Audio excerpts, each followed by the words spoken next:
Hello everyone! Night ride tayo papuntang Marikina Sports Center. Matagal na panahon bago ako nakapag jogging sa Sports Center kasi nag-uulan, di ba?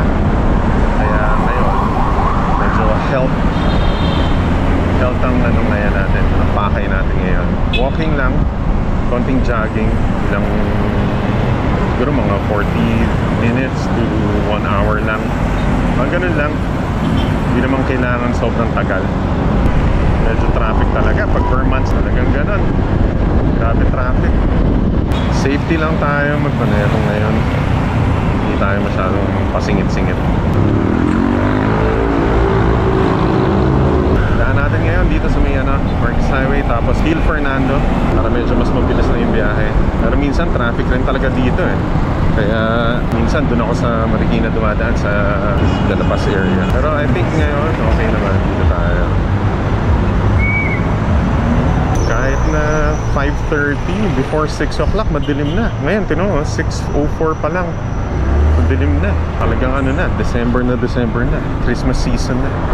Yan ang sinasabi ko, traffic dito eh. Hirap dumaan minsan dito dahil sa traffic.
Evening. Thank you.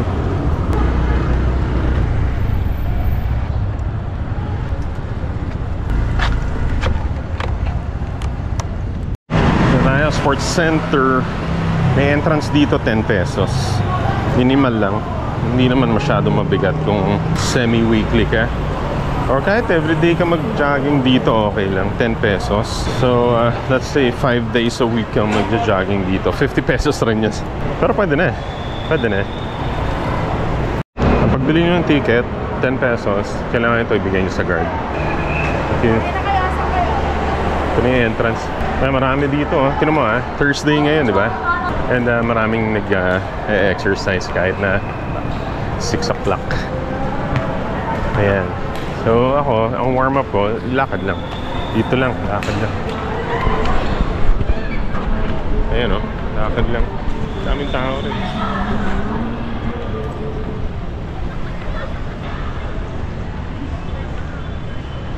Ang maganda kasi dito, yung oval, malambot yung sahig. Hindi ka mai-injure yung knee, ankle, yung hip injury. Kapag sa UP ka kasi hindi siya hindi siya pantay. Minsan masakit sa masakit sa hips.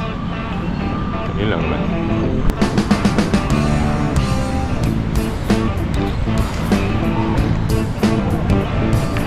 At isa pang maganda dito sa Marikina, kayo, huwag ka lang manggugulo.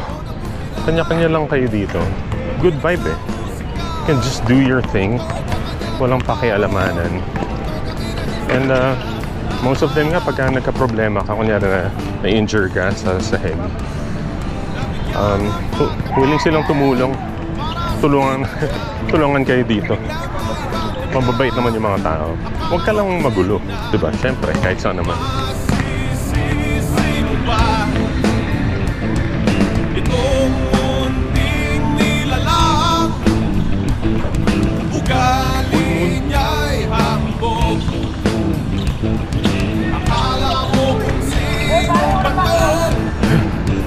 Boy, patok!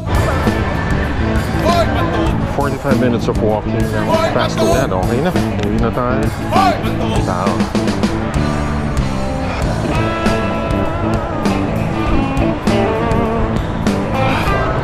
It's already 6:54.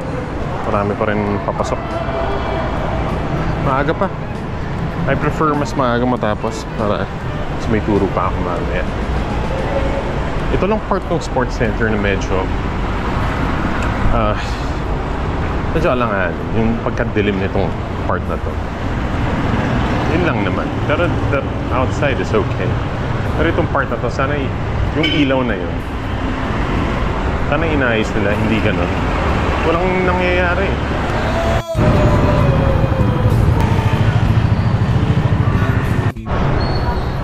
Yung sinasabi kong bicycle parking ng Marikina, libre dyan, walang bayad, may nagbabantay, libre CR. Kaya magandang cycling destination yung parking, may nagbabantay. Tapos dala ka lang ng chain pang lock ng bike mo. Ngayon, dati nandun yung parking ng motor eh. Ngayon nilipat nila dito sa likod. Dilim na.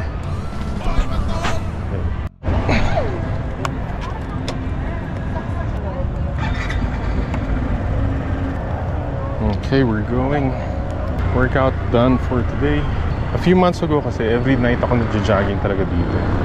Alam mintis yun, Monday to Friday. Minsan Saturday, minsan Sundays pa. Pero nung nag-uulan at medyo naging busy, wala na. Okay.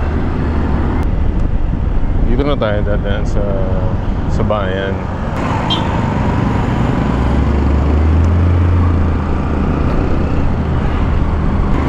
Maganda bayan ng Marikina, ha? Safe rin kayo dito. Okay din. Ito yung tsura ng bayan pagka public market paggabi. Ang linis ng kalye.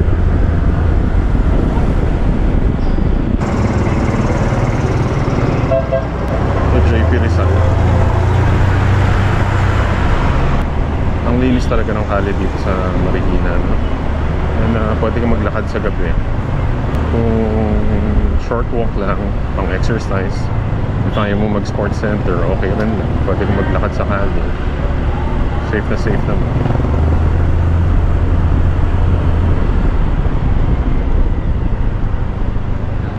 Itong puno ito na bagsak ng twister ilang years ago, pero nabuhay pa rin. Trinay nila talagang buhayin. At nag-uusubungan na yung mga coffee shops dito, pati yung mga breakfast sa bagay, since before pandemic meron na talaga.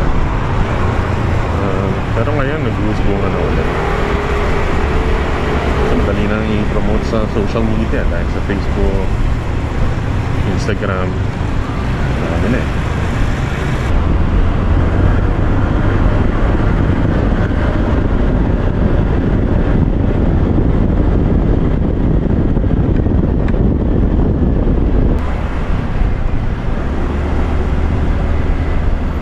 Dulo na ng JP Rizal to, pupunta na ng Marcos Highway. Dito kailangan medyo maingat kasi may mga streets na lumalabas ang mga kotse dyan sa kanan. So dapat medyo pag nakamotor ka dito, hinay-hinay lang. Ito na, palabas na ng Marcos Highway.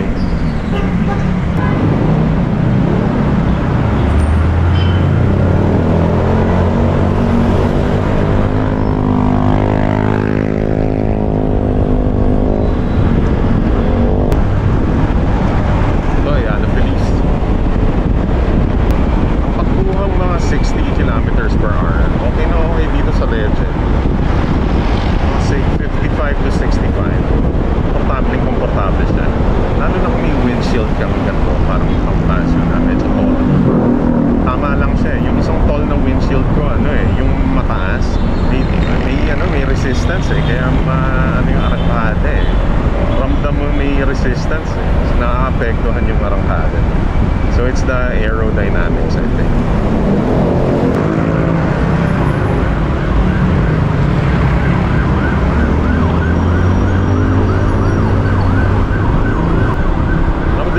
yan lang naman dito sa Marquez Highway or any highway na medyo malaki.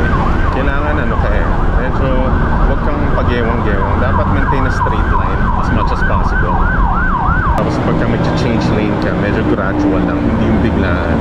Will be safe naman eh, okay naman eh, kita ka ng mga tao. And try to be as predictable as much as possible. Pero always try to think na invisible ka pa rin. Alam mo yun, parang assume mo pa rin na hindi ka nakikita. And always use your signal light, kahit na konting swerve lang. Kailangan may signal light ka to make sure, kasi mas maliit ka eh. Kakanan ako dito sa street ako. So maintain lang akong diretso. Kahit anong mangyayari diretso, hindi na ako mag-overtake. At kung meron na mag-overtake sa akin, okay lang, magbibigay ako. No problem. Importante makauwi lang safe.